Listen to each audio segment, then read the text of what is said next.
Welcome to Containing COVID-19, a look into Taiwan's response to the global pandemic. This is an online roundtable organized and sponsored by the University of Washington Taiwan Studies Program and the East Asia Center.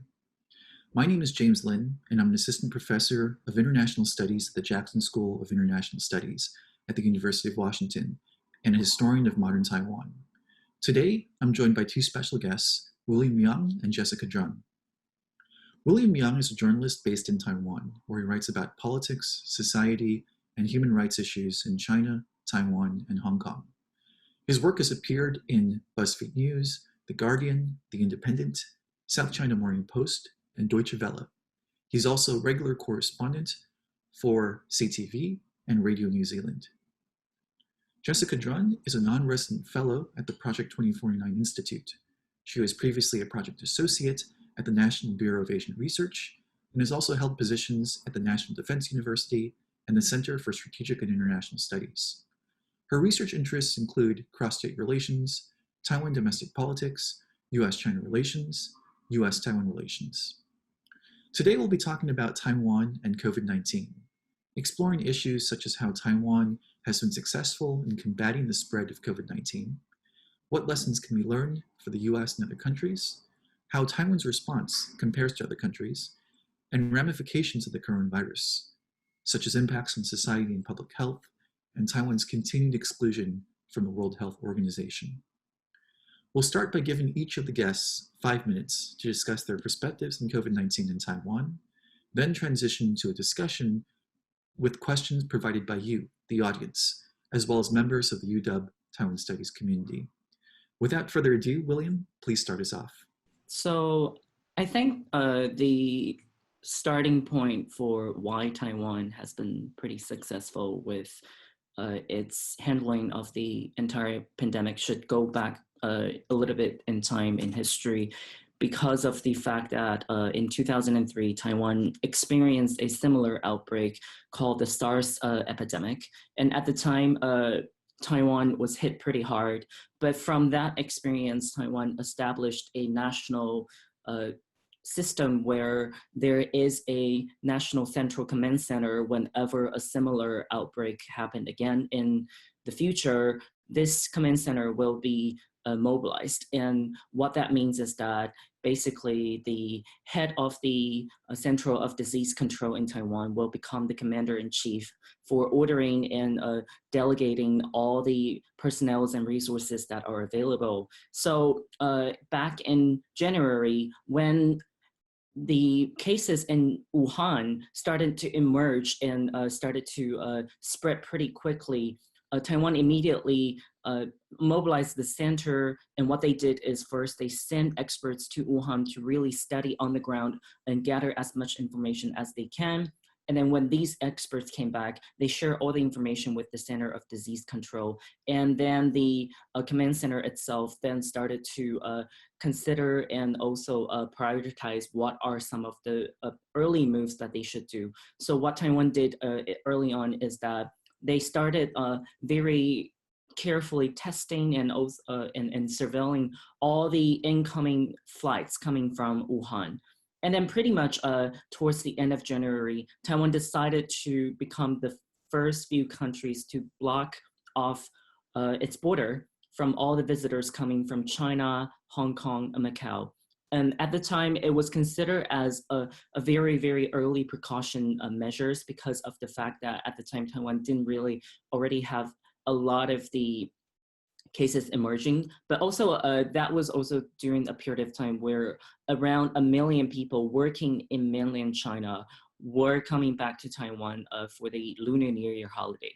So that from now, looking back from now, that was considered as a very key move that the government did, and that really paid off because Taiwan was able to filter out a lot of the potential risks that will be bringing the virus coming back to Taiwan. And afterwards, the government started the daily press briefing also as one of the earliest and few countries that did this. And what this daily briefing played a very important role in Taiwan is that it informs the entire country about all the latest updates, including the new cases coming in and what are some of the key information about these infected individuals, including, where they had been and what were their movement of history before they were diagnosed.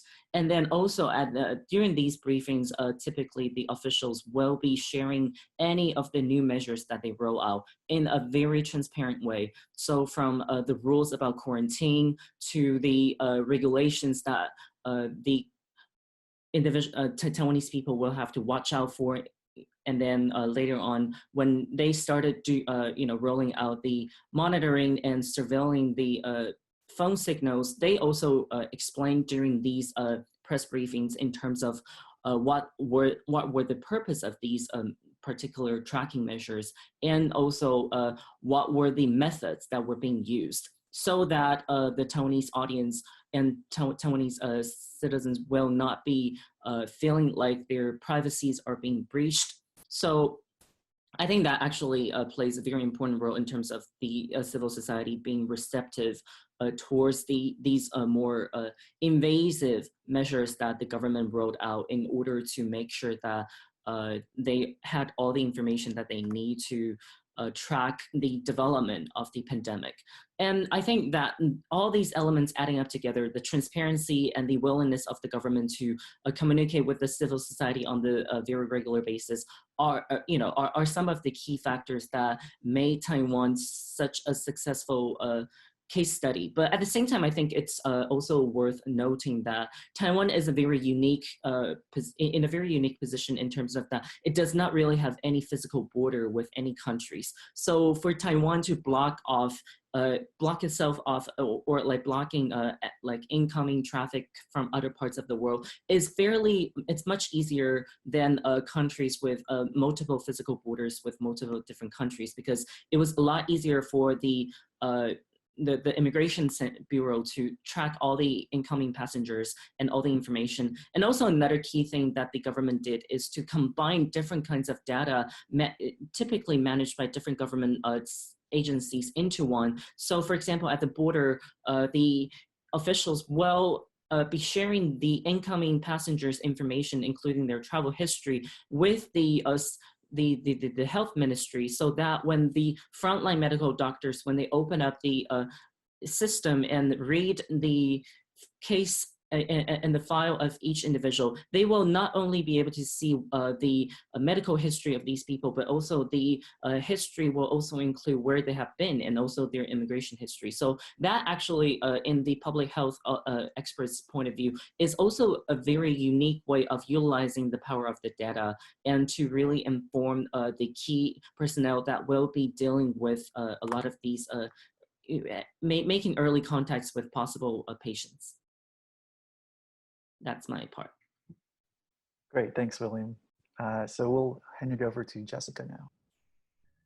Great, thanks for having me. I want to shift gears a little and focus more on the international context of where Taiwan fits within international efforts to combat the virus and what restrictions are at play that hinder Taiwan's efforts to support countering the spread of the virus. So a lot of the focus has been on Taiwan's exclusion from the WHO, and I want to provide a bit of background context first, and then go into why this matters. What are the politics at play, and what does this mean for global health and broader international politics writ large? So during the previous Ma administration, Taiwan was allowed to participate as an observer as the WHO since 2009. China set two requirements for this. The first is adherence to One China, which was permitted because of the Ma administration's adherence to the 1992 consensus. The second point was consultations with Beijing. From what I understand, the Ma administration was quietly coordinating with Beijing on how it wanted to play a meaningful role in international organizations, especially those in which sovereignty is not a requirement. China revoked Taiwan's access after Tsai was elected in 2016. So one point worth driving home here is that Taiwan's exclusion from the WHO, and by some and in some extent, ICAO, and any coordination between these two organizations leaves a gaping hole in international efforts to combat and contain the virus. Taiwan is also out of the loop on information sharing mechanisms, and more importantly, unable to contribute its expertise to these international fora. The implications of this are becoming increasingly obvious as we assess how different countries have handled the virus and how Taiwan has been so successful compared to the countries that have listened to WHO guidance. In spite of this, I think the big picture that is often overlooked is how China is normalizing its stance and working to institutionalize this stance on Taiwan within these organizations. And this is direct bearing on how Taiwan interacts with and in international organizations. And we see this in two leaked WHO documents from 2005, an MOU between the WHO and China that essentially called for any coordination on Taiwan to be channeled through either the Chinese mission, permanent mission to Geneva, or to Chinese health authorities. The second is a leaked memo, internal memo, sent out by then WHO Director General Margaret Chan on how WHO documents should refer to Taiwan as Taiwan province of China.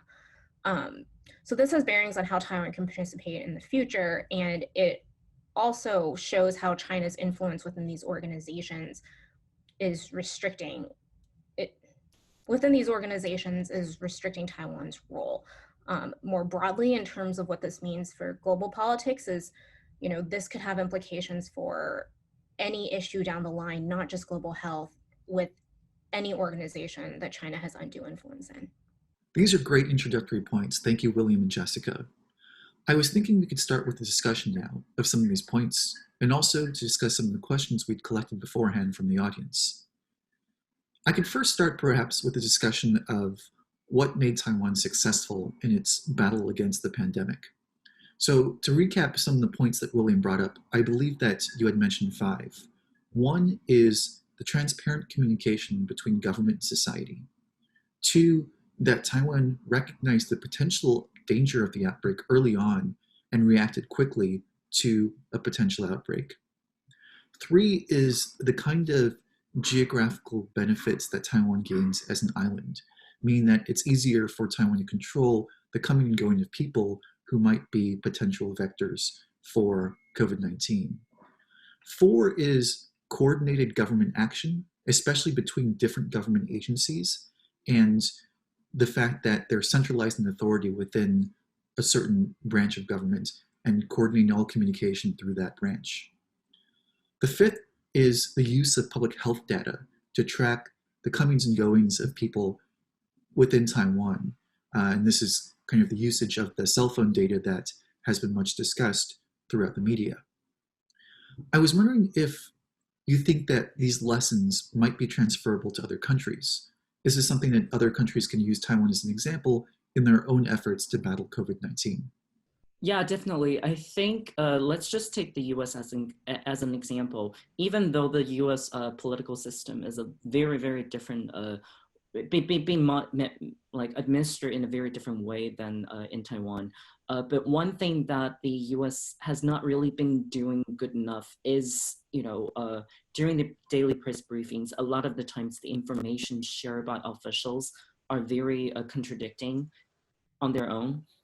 So one thing that the US might even consider is that let the health officials with the actual expertise in infectious disease control to be the main voice of informing the public about the latest updates and also policies that are going to be rolled out. Because as we see at the daily briefing at White House, oftentimes what happened is that Trump will take over and use the stage to blast out, in fact, a lot of the times policies that were still in play in his own head, but rather not something that's already been, discussed or underway with the Congress or with the state level governments And at the same time, a lot of the times, the information that he sent out is very contradicting on their own. Sometimes it's even not reflecting the reality at the state level. So that will then create some pushback from local officials. And then, of course, that led to the very confusion among the general public. So a lot of the times what I heard from my friends back in the States is that, they're just so confused about who they should be following, whether it's the state government's information or it's the federal government's information. And they don't even know what are some of the federal approved or federal, like, I guess, like enforced rules that they have to follow. So in Taiwan, like that was not the issue, because the president, basically, she was never in these daily briefings, and she never actually came out to weigh in on anything very specific regarding the regulations that will be coming into play on a day-to-day basis. Rather, the health minister is the only person and only authoritative voice that is given out all these relevant informations and orders. So I think that makes the general public very well informed and stay on top of all the things that they should be expecting. I think that's particularly the one key thing that in the US context that can be easily fixed and also improved, which is let the person with the knowledge and also being involved in the actual like drafting of the laws to be the one who's given out the orders, and so that it does not create any sort of confusion at different levels of the government, but also at the same time, the entire country will be very clear about what to expect. Yeah, thank you for that elaboration, William. It seems like it's quite important to have that concentration of authority within one figure and within one branch of government, and that way there isn't so much conflicting information. I had one follow-up question with regards to something that you mentioned earlier in your presentation, which is about how Taiwanese society seems to be more trusting of the government with regards, especially to privacy. As we know, Taiwan's a democracy, and in a democracy, government officials are, to a certain degree, responsible to society. And this is the case for the United States as well. But where I see a big difference between Taiwan and the US is that in this instance of cell phone data tracking, Taiwan keeps track of all of its citizens through tracking of cell phone data, so to ensure that they're staying within quarantine regulations. Speaking as someone who's been in the US for a long time, it seems like if the US government tried to do that here, there'd be a lot of people up in arms pushing back against that kind of policy. I want to ask how you think that Taiwan is able to successfully implement a kind of policy like this. Is it something that's different about Taiwanese society, or is it something that the Taiwanese government is doing in a different way? And this might elaborate also on the different experiences that Taiwan has with pandemics in the past. What's your take on these differences? Yeah, I think it's a combination of all the factors that you actually just mentioned. So in the Taiwanese society, the idea about privacy is is rather quite different from the idea about personal privacy in the US. So the line between personal privacy versus for a communal I guess wellness, it is rather like not as defined as in the US. So what happens in this particular context of the coronavirus is that the government did come out and explain very clearly when they're going to launch this cell phone tracking and what will be the purpose of and intention of the cell phone tracking, so that the general public then will realize that, okay, this is not just to monitor us as if the government wants to know everything about us. It's just for the particular quarantined individuals that the government will pay specific attention to the movement of their cell phone. So, and then the government even come out later to further specify the type of the differences between different types of tracking of the cell phone. So the tracking that Taiwan is doing is not using the GPS technology, which offers very, very clear physical location of each individual, but rather they're tracking the connection of the signals between the cell phone and the server itself. So what that means is that it only tracks the location of the phone, but it does not offer more like rather invasive and personal, like private information about each individual. So like the government stressed very clearly during the press briefing that such method is not going to compromise any individual's personal safeties or personal information.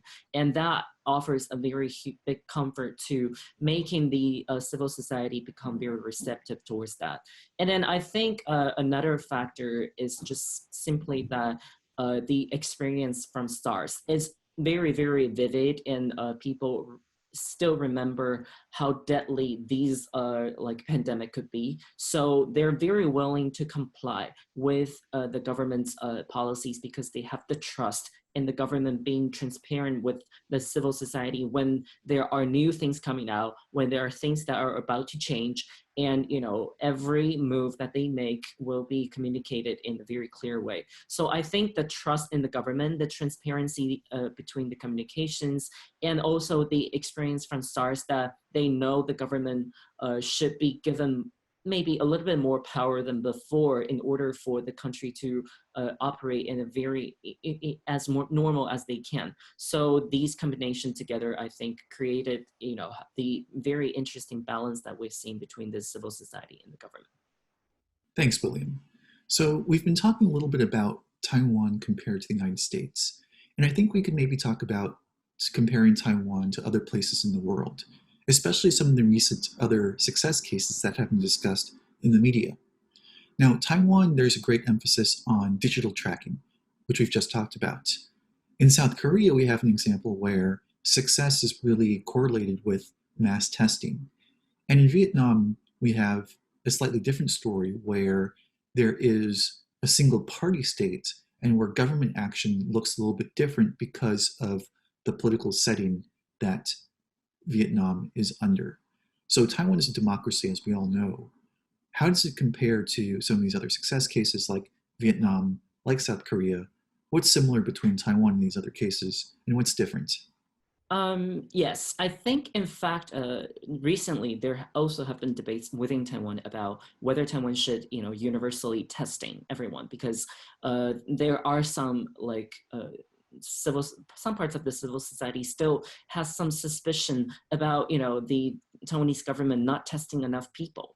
And when we but then again, from the public health perspective, the officials come out and explain very clearly that the reason why Taiwan does not need to resort to mass testing like what we see in South Korea is that number one, South Korea entered into a local level large cluster infection very quickly because of that particular case in the city of Daegu, where a congregation from a church had thousands, close to 10,000 people among that congregation gathered in one space. And some of these people had travel history to Wuhan in January, and that's why when such a large cluster of infection happened at once, the government needs to very clearly identify who have been infected and who are the safe one, and separate these people. And the only way for South Korea to achieve that is through mass testing. So that's why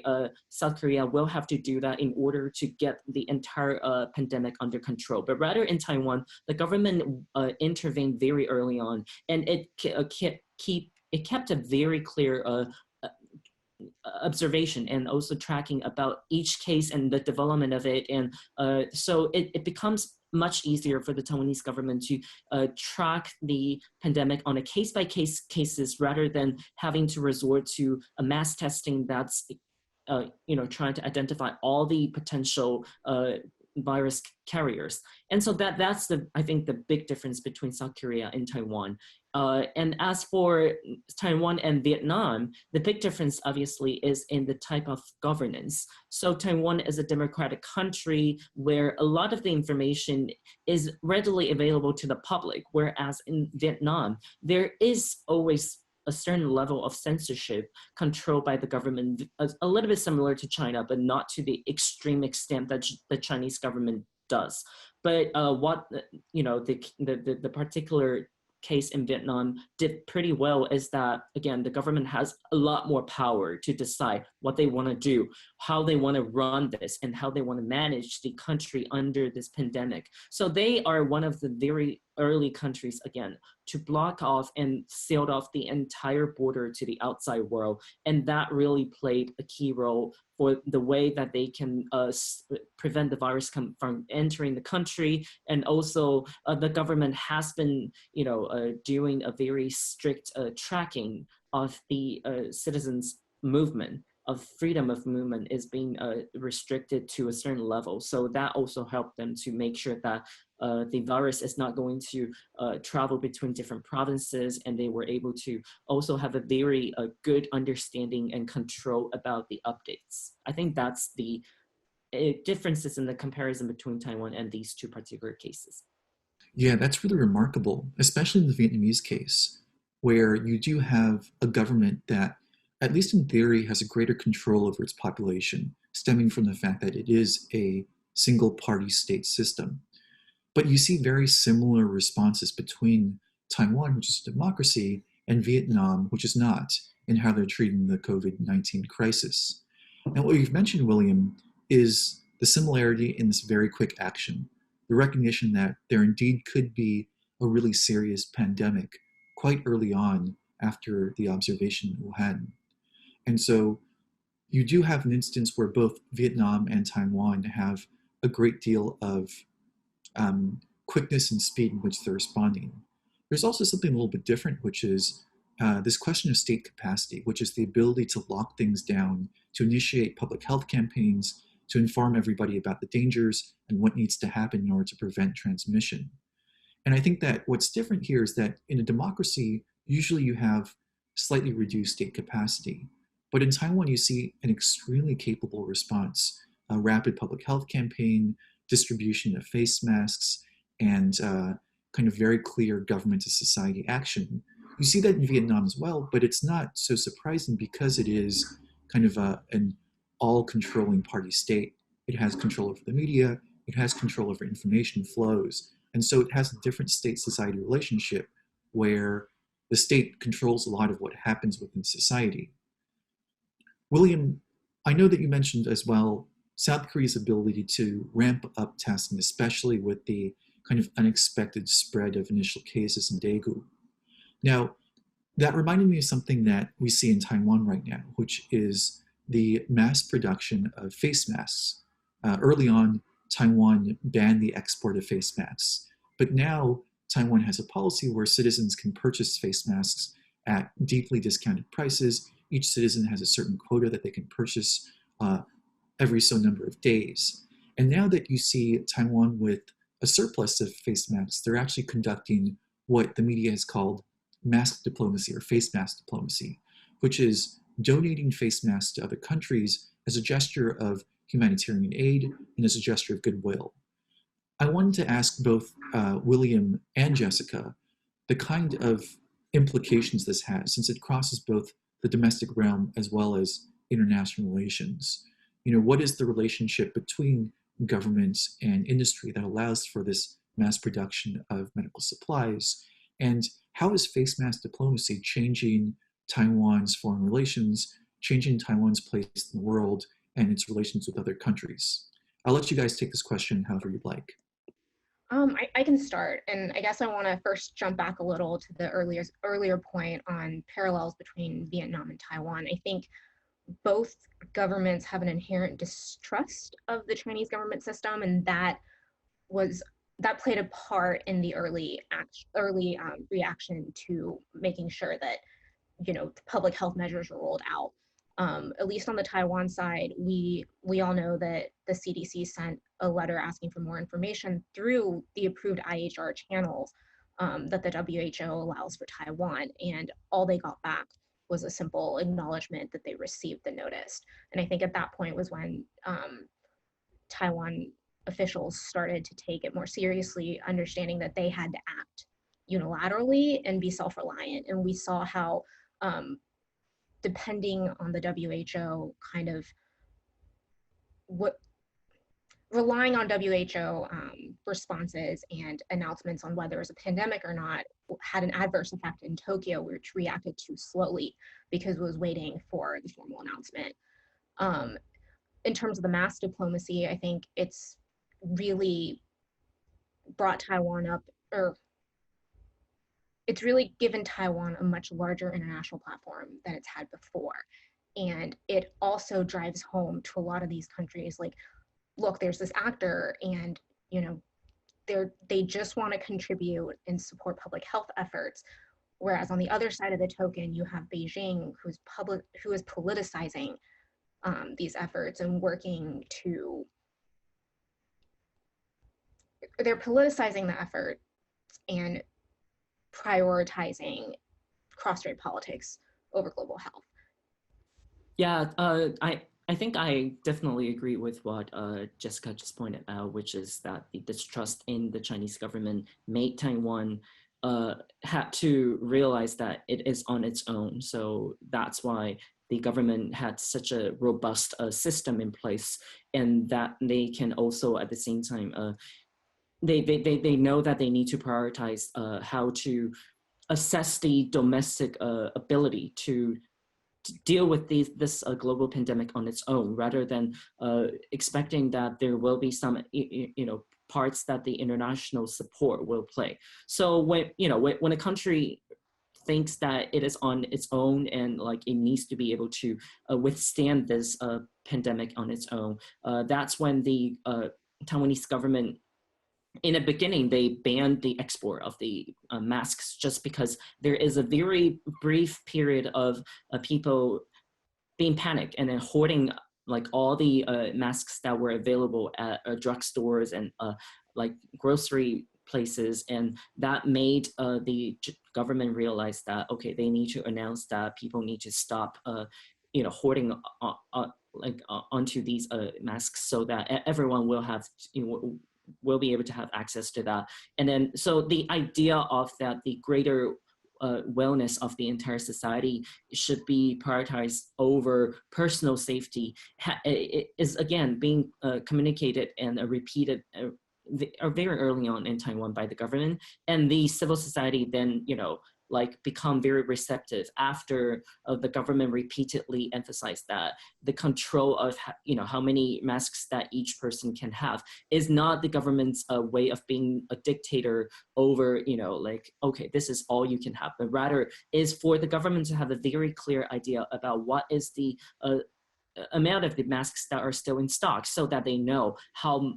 how to amplify the manufacturing chain. And that's exactly what they did. After about 3 weeks of assessing or limiting the number of the masks to 3 out of 7 days, the government was able to quickly mobilize the manufacturing chain inside Taiwan. So then Taiwan becomes able to generate about 10 million masks a day. And that then, the government then, expand the number of the masks that people were able to get slowly at different stages. And I think that allows the civil society to prevent the so-called panic control situation where people just rush to the drugstores and get their hands onto whatever that they can see, but rather it's a very orderly way of making sure that all citizens have equal access to life-saving things like the mask. And then once the Taiwanese government was able to amplify its own manufacturing ability of the masks, then it can join the international effort and play the more responsible role.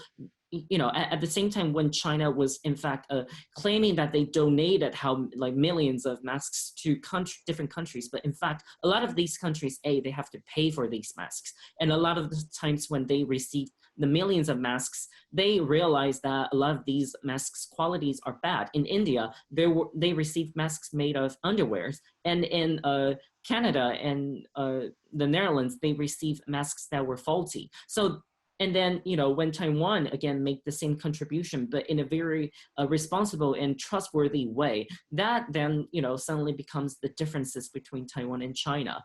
And that also allows Taiwan to make a case for itself that, it is the responsible player that the international community needs and that the international community can rely on.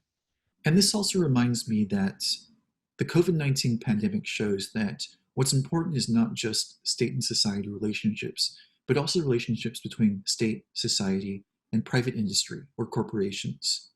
Here in the United States, it reminds me of how early on the Trump administration attempted to control the sales of N95 masks by the 3M Corporation to control where masks were being sold in other countries. Even now, the way in which mask purchases are being done is slightly different in the United States, where you have state governments purchasing and competing against other governments in order to purchase masks for their own use. And this kind of competitive basis is quite different from how you see personal protective equipment being procured in other countries like Taiwan. So it seems like controlling and working with private industry is important in order to have some sort of control over the psychological issues of the pandemic. So the problem of public hoarding, the problem of lack of PPE equipment, that working together with industry is a way in order to manage some of these effects of the pandemic. It's quite an interesting contrast to see that with the US, where it seems like many frontline health workers, even until recently, have not had good access to PPE. Now, this reminds me to go back to something that Jessica had mentioned, which is something she talked about in an earlier presentation about Taiwan's relationship with international organizations. So Jessica mentioned that Taiwan used to be an observer in the World Health Assembly. This is the decision-making body of the World Health Organization. Under the previous Ma administration, Taiwan had observer status in the WHO. After the election in 2016 of the current president, Tsai Ing-wen, the observer status within the WHO was revoked, and this was largely at the request of Beijing, which is a member of the WHO and the WHO.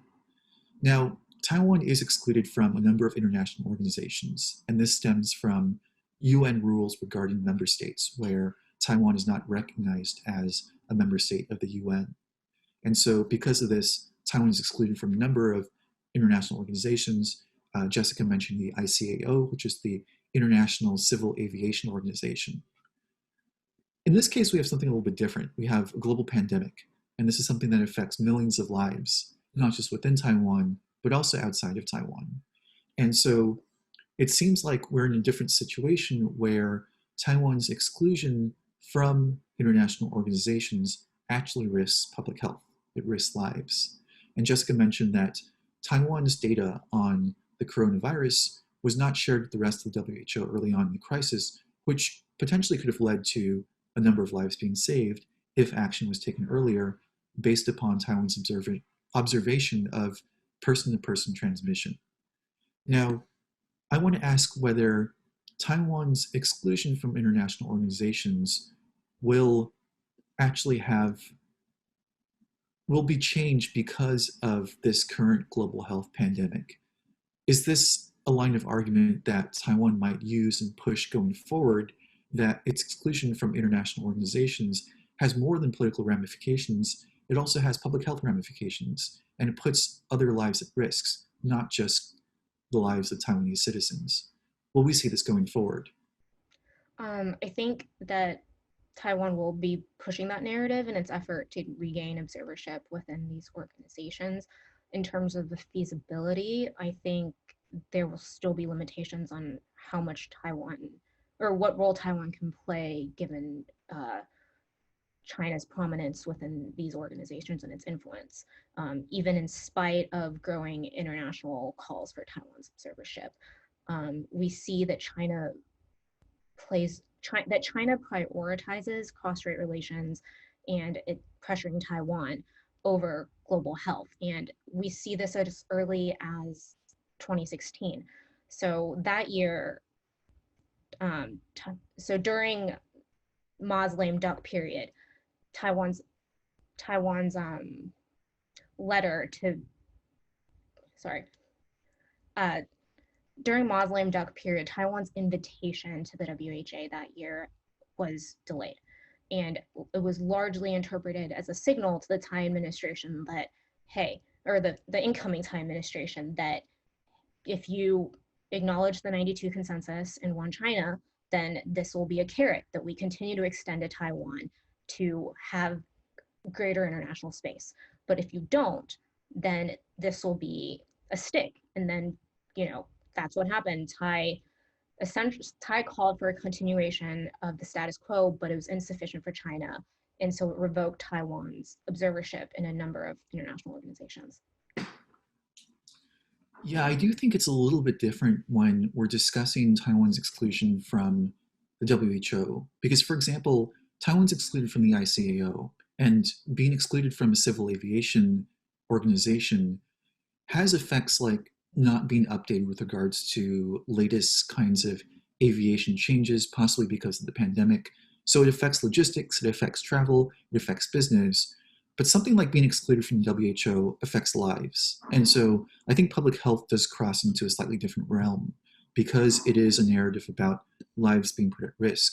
And so I'm wondering if this has a greater cost to Beijing's policy of putting the one China policy above all else, and whether this use of the one China policy might damage its reputation in light of the global health pandemic. So I think recently you're seeing some changes in positions on Taiwan's exclusion. For example, early on there's support from Japan, there's support from the United States, and now I think just today there's support from Australia for Taiwan being returned to uh, having observer status within the World Health Assembly. And so it's possible that this public health reason is more compelling. It's beginning to change some of the political conversations around this, that Taiwan deserves to be in the UN, not just because it's an independent country, but because it can save lives. And this is a different kind of argument, different kind of narrative. And I want to see if you might agree with this or disagree, or maybe find that it's a little bit too idealistic. I think that actually brings out a very interesting point that was also having a lot of domestic discussion when the civil society group of people try to create that advertisement on New York Times. Because in the very beginning, the content that they shared with the public was in fact a very politicized one. That was, they were aiming to shame China, where, while the whole world is, and then making a case out of, Taiwan's exclusion from WHO from a more political perspective. But then that got a lot of pushback within the Taiwanese civil society, because immediately a lot of people were saying how the US is still the country that's suffering the most right now because of this pandemic. And how would, this like spread, double truck spread ad, a 2-page spread ad, how would that message come across to readers inside the U.S. when they were suffering, and then this small country is complaining the political abuse that they were suffering from. So then the team that was behind this advertisement then re-strategized and then decided to resort to the more like Taiwan can help line that was also promoted by the government. So I think Taiwan has overall played a very good role in limiting the amount of the political elements that comes into its rhetoric, and then rather sticking to Taiwan's ability to contribute to the global response to this pandemic, and also Taiwan's the resources that are readily available that Taiwan can offer. So medical resources and also the experiences. And so when Taiwan stick to that narrative, I think it becomes a lot easier for countries to come out and support Taiwan, even if they know that it's going to anger China or they will face some retribution from China. So Australia and Japan and the US are now very pushing very hard and openly and publicly that they want to use the WHO as a platform to rally behind Taiwan's bid to come back to inside the WHO, and their arguments are all related to the right to health for the 24 million citizens here, but also at the same time using Taiwan's successful experience as a convincing case study to tell the world that excluding Taiwan in this particular context is not going to do the world any good, but rather including Taiwan is going to make a lot more positive contribution than the negative ones. That said, I want to flag that that China has been pushing back with its narrative that, Taiwan's efforts to join are political, and that we see these statements rehashed in Chinese MFA tweets, even from ICAO, I've experienced this personally, and WHO statements from their leadership that there's a push from people with a political agenda, I think was the phrase they used, to get Taiwan's participation within these organizations. And they're calling this politicized and kind of framing it in a way of how dare they raise this during a pandemic. Yeah, and I have seen those kinds of arguments being made that we shouldn't bring politics into the middle of a pandemic, that politics should be kept out of it. But of course, the opposite argument is also quite compelling that it, in fact, is not about politics, but rather is about public health, actually. And so maybe I could then ask a follow up question that doesn't really have a clear answer, but maybe take some speculation, which is what do you think will happen at the WHA meeting in a couple of weeks? Do you think that the worst case scenario might happen, which is that there is no change to Taiwan's observer status? And if so, what does that tell us about the state of international relations? Does it mean that Beijing has significant sway over the decisions of international organizations like the WHO? Or do you think that there might be an opening for Taiwan to regain its observer status because of the current public health situation? So I think one thing that's worth pointing out is that Beijing has been relatively successful in pushing its narrative in the UN, right? They say there's a one China policy, but since the 70s, it's increasingly fallen in line with China's stance. And I don't know what this means from like an international law perspective, but we see Secretary Generals of the UN referring to Taiwan as Taiwan province of China. And even in the WHO documents, there's always a reference to UN Resolution 2758 that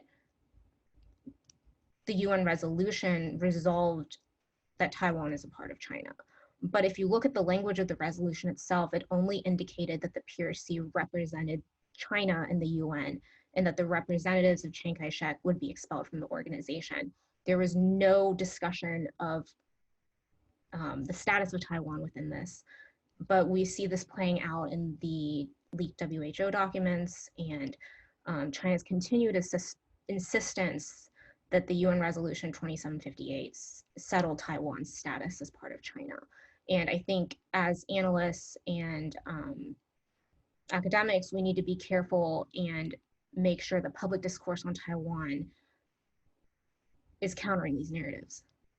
Yeah, I think I might want to use the recent case study from the Human Rights Council inside the UN as an example over the Uyghur persecution topic. So last year we see the pushback, between two different camps. First, it's 35 countries that issue a public statement condemning China's treatment of the Uyghurs, and then 2 days later, China somehow gathered a greater number of the countries to send a countering statement, and then so the issue of the Uyghur persecution then ultimately was not even really made any progress inside the Human Rights Council, even though some like China did face some tough questioning during its periodical review, but that was it. Like like no specific resolutions were achieved, and so unfortunately, I do see this might be repeat during the WHA, just because even though the US is now taking a very strong lead in the camp of rallying as much country as possible to back Taiwan up, China's ability of convincing countries that are financially and also politically heavily relying on China would then just fall behind the lines fall behind China's official narrative, which is Taiwan's bid to join the WHO is purely a political campaign started by some independence separatists, which is now represented by the DPP and the Tsai government itself. And the world should not be deceived by its claim that it can help from a public health perspective. Is purely just its intention to contribute to that, but rather Taiwan might want to use the chance of joining the WHO to further up its independence agenda. So at the end of the day, the Trump administration's decision to defund the WHO and blame the WHO in a way that, from a very almost purely political perspective is very dangerous to a point where, because once the US do not have so much say or influence within the WHO, if it does not starting to refund the organization, then that's actually given China a huge opportunity to increases donations to the organization and make a case out of that, see, we are the more responsible player in this, ongoing tug of war, and the camp represented by the US is in fact the one that's politicizing all this, and they're not responsible. Their intention is in fact not defending public health at a global scale. So I think we can definitely see this, the topic of Taiwan's membership to WHO being raised, and there will be a lot of discussions about it, but is there anything that's going to come out of this, in a very definite way? I don't think so. Yeah, that's a really good point. William, thanks for sharing your thoughts. And also, Jessica, thank you for that as well. I want to return to something that you mentioned earlier, Jessica, which is UN Resolution 2758, which was from 1971. I want to give a little bit of historical background about that, because that's about 50 years ago now that 2758 was passed. And it's a very different situation from what is going on today. So 1971, we have to remember that we were in the midst of a pretty intense Cold War.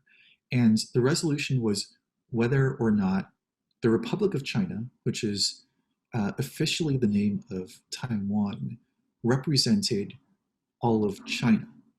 And so back then, we have to remember that this was just 20 years after the Communist Revolution, that for 20 years, the seat of China in the United Nations belonged to the Republic of China, when in fact it was the People's Republic of China that controlled and represented the majority of what we would consider to be China today.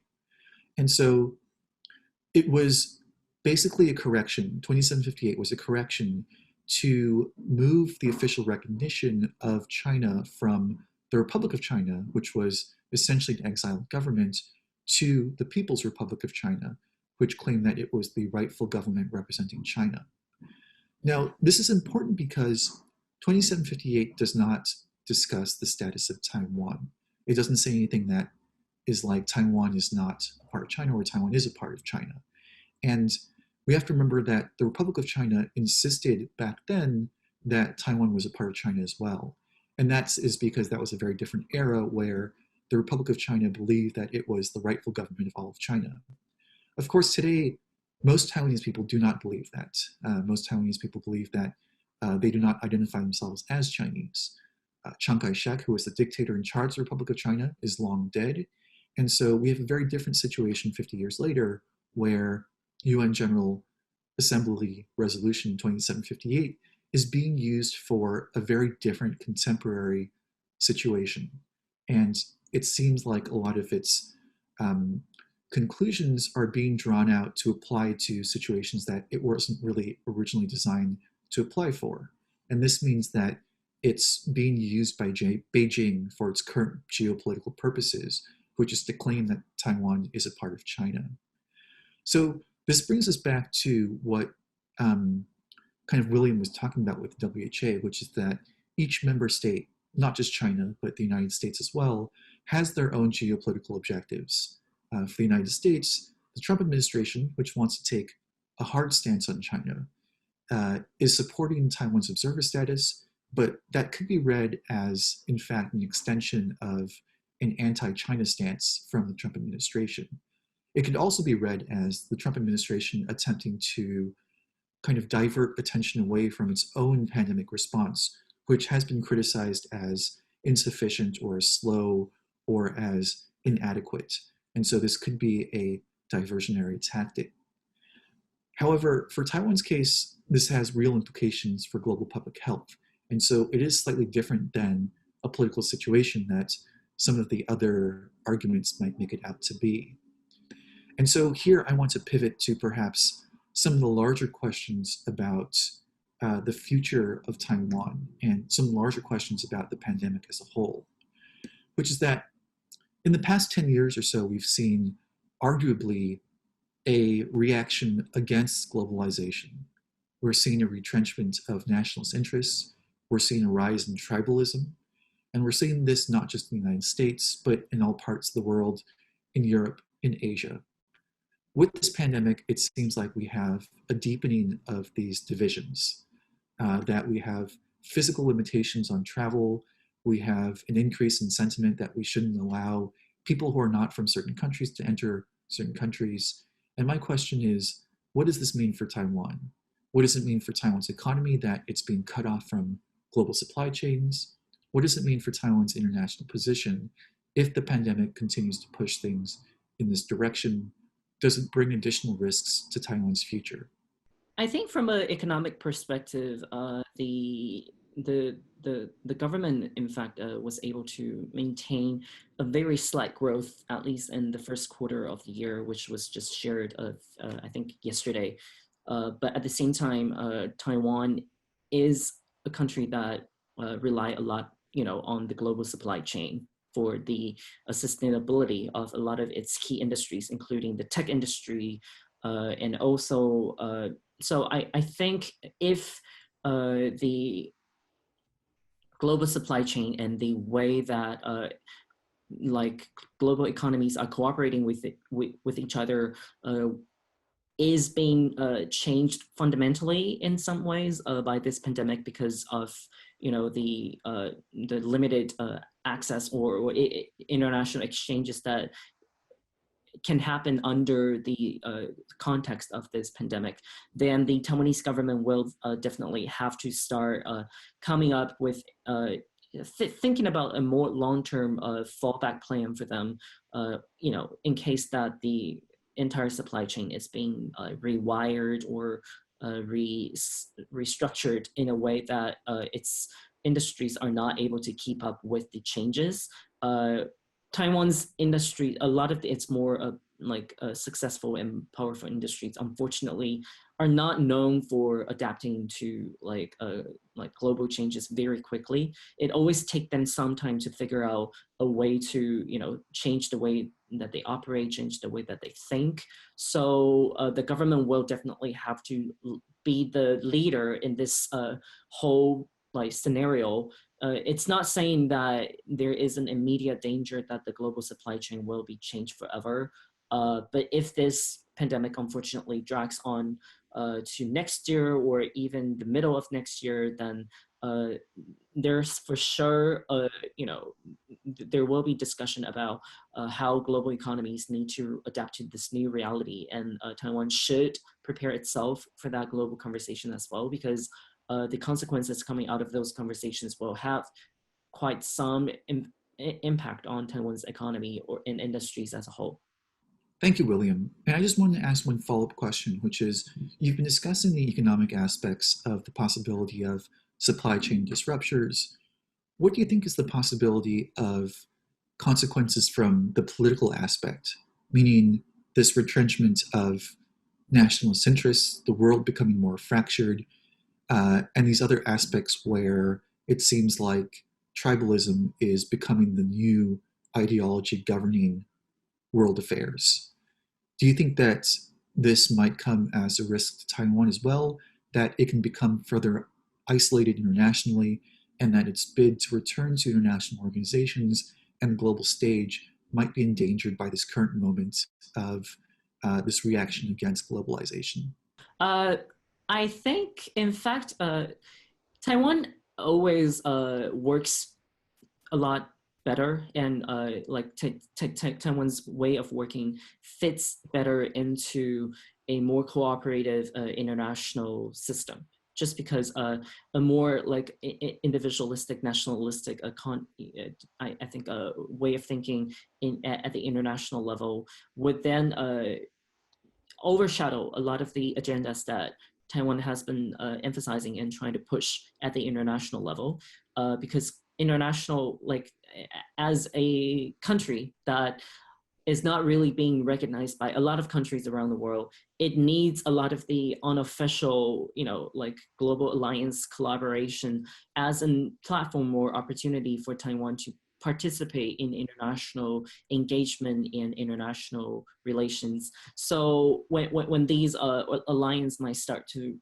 like breaking up a little bit because of the more like nationalistic agenda, but that are being championed by governments around the world, then opportunities like that will become more scarce. And when that happens, then Taiwan will need to work even harder than before to create platforms for itself or opportunities for itself to be seen or recognized at the global stage. But with that being said, I think the pandemic, again, offers a very like rare opportunities for Taiwan to increase its international space and recognition in a positive way so far. So if the pandemic unfortunately remains in our lives for a much longer period of time, that might in fact also be a way for Taiwan to strengthen its image as the responsible global player that will have the ability to contribute and is willing to contribute, and further maybe expand that image to other aspects of the international discussion, let it be political or economic or like commercial. Yeah. So building off William's point, I think with what's going on with the pandemic, it provides Taiwan a unique opportunity to build up existing bilateral relationships so that they're that much more robust.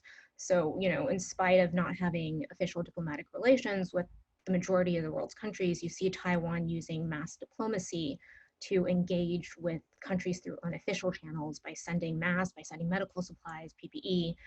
And I think that will have direct bearing for Taiwan's image writ large, because all these supplies will trickle down to the people. So it's a lot more front and center in people's lives than, say, like normal bilateral relationships that are focused predominantly on politics. This is something that's affecting populations in every country. And with Taiwan presenting itself as a responsible stakeholder, as willing to supply and donate and support global health efforts, I think it will leave a very positive impression in global citizens. Great. Thank you both for those excellent points. I just wanted to ask, since we're almost out of time, if we could maybe wrap up with a few concluding thoughts. Was there anything that you wanted to add for our audience to take away from this roundtable as takeaway thoughts or as concluding thoughts? I think my final note on this whole discussion will be that again, Taiwan's case is very unique in its experience because of the fact that it has the experience of dealing with SARS before. So it was able to like mobilize and react very quickly. But what we're seeing around the world, including in the US and also in Canada or in other democracies around the world, is that these countries are dealing with this kind of pandemic for the first time in maybe their history. And so a lot of them do not have the past memory to build upon their responses. And that's why we always see the chaotic response in the beginning and very mixed signals being released by the governments around the world.